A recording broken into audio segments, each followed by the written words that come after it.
again, we do so many of these.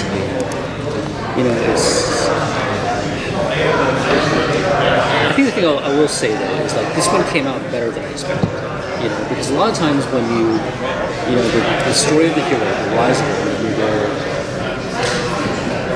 after a while when you've done so many of these things, and I totally empathize with like Bruce Timm and stuff like that, because it's a struggle sometimes because it's an archetype that there's only X amount of stories, and after a while you're like, man, I think I've told like most of these types of stories, and so this is just a rehash of something, or but again, I think when I was younger, I used to be a lot more interested in the spectacle and the fights, and again, I'm not saying that those things aren't important, because they are, but the thing that interests me more now, I think, is the heart of the story and the relationship between each character and what makes each character tick, I guess.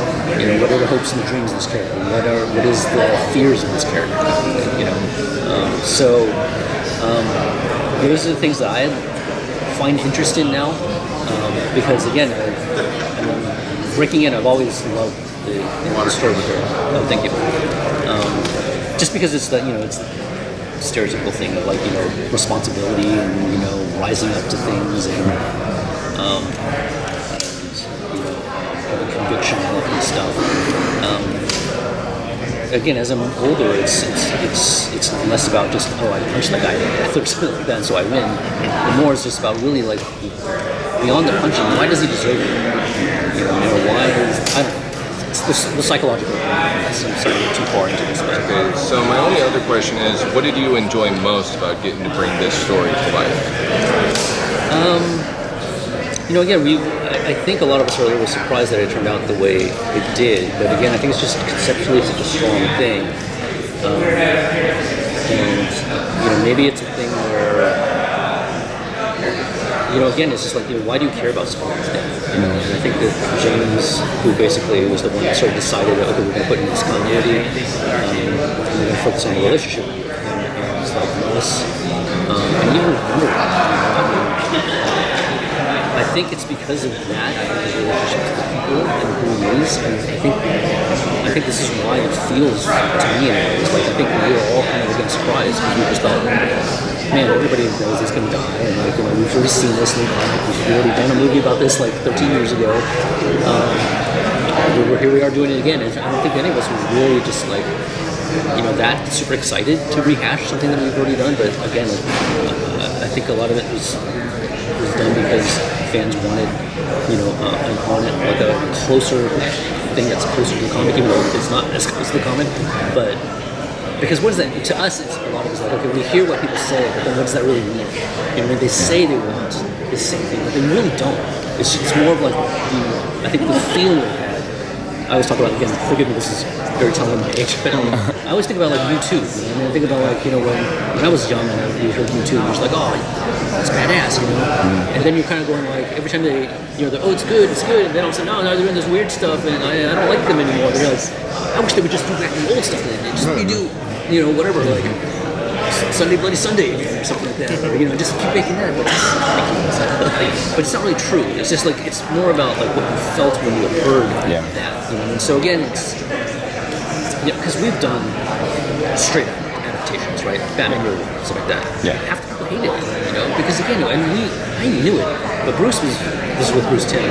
He was very adamant about it. We were doing it shot by shot, page by page. We're not going to add anything. It's like, Christopher Nolan has done everything that was interesting about this, and like the end fight is with Falcone's nephew.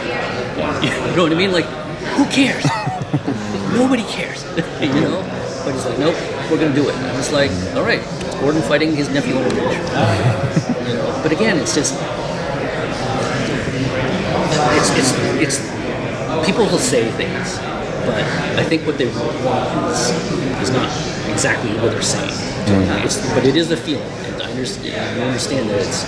So I think again, this, even though it's not the exact same thing, I think this feels like what, especially like a new audience. Like I don't think they want to see Justice League International. You know what I mean? Fight Doomsday. This is going to be the Trinity. This is the Justice League. Yeah. They're fighting. This is the Flash. This is not Blue Beetle and somebody. You know what I mean? Yeah. Again, it's hard because it's creative and it's very subjective. You know what I mean? But I do feel like this feels, if you can get beyond some of the things and just hook into kind of like, okay, this is the new 52 versions of these characters, but I feel like they feel like the heroes that they're supposed to be. Yeah. And what brought you into, like, these are 52 looking characters, but you bring them to this 1993 era story. What made you make that decision instead of just kind of making them look like how they were in 1993? That was an interesting decision. Didn't he have a mullet? Didn't Superman have a mullet? Yeah, he did. Again, that came after the death. It came after the death? Okay. Yeah. Again, I remember my impression of it, but when I look back upon it, I didn't even really remember it was the Justice League International, but I'm like, this is none of the Justice League that I care about, and even with the story after the death, it's kind of like they're doing all these things that I'm like, I don't know how do you connect that into a story? Yeah. I mean, there are a lot of sort of outlandish things that sort of happen, but I think it's just because they were trying to fill that year with just Doomsday and these new Superman and all that stuff. And so, again, I think even with stories that were like iconic, I'm not to say this wasn't good because it was an event. I think it did what it was supposed to do. I think stories that sort of are well knit together, like things like when you do, like say even like an All-Star Superman or something that is like considered literarily like very good. You guys, it's too much now. Deep break. It's hard because again, it comes back to that thing of like, what story are you telling? And so it's great if this chapter is about this, and that works on its own. But when you're trying to put that next to these 5 other things, all of a sudden you're like, okay, this doesn't kind of work within that. You need to probably take this out or change it. What it sounds like, I'm sorry. saying that you're not doing these C-list or D-list characters fighting Doomsday, and then Superman comes in and it's, he's the big hitter. So how does that change the dynamic for you, having all the big hitters going at him and they still can't, and now it's Superman? How does that change the dynamic for you guys in that fight? A lot of times it's kind of like, the thing is about, you want to get, and this is the sort of mechanics, story and stuff, right? Is like, the point of it is to get Superman to fight Doomsday and to be this big thing where basically Doomsday kills Superman, right? And then you kind of go like, okay, well, realistically, it can't just be Superman fighting them. But what about the other people? They got to fight him too, right? Because like, what are they just sitting around? So exactly. Now we got to get rid of him. And so again, it's the point of it is we had to get to Superman basically fighting. And so the trick. Always, right? Like I was thinking about things like Walking Dead. Right? You're kind of going like, sometimes you watch a series and you're going like, oh, the fighting thing is inconsistent now, But the point of it really is that this character needs to die. You know what I mean? It's just like they didn't tell a very realistic way of why that person died. It's like, oh, these zombies were slow all this time. You can like walk by 5 of them and still be okay.